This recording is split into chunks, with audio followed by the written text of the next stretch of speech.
អូជាបេះដូងបងចិត្តស្នេហ៍ស្នងប្រគល់ជូនថ្លៃសូមពើប្រណីដល់ភក្តីចិនដារៀមរា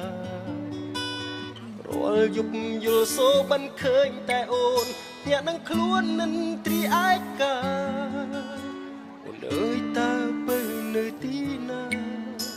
បងរងចាំវិលវល់អំពើសោកាដួងចិនដាហាក់បែកព្រះស្រះចាំអូនច្រើនខែឆ្នាំ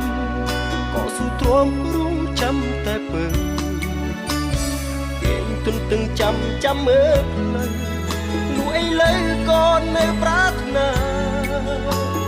អូនមាននឹកដល់បងទេដែលរងចាំ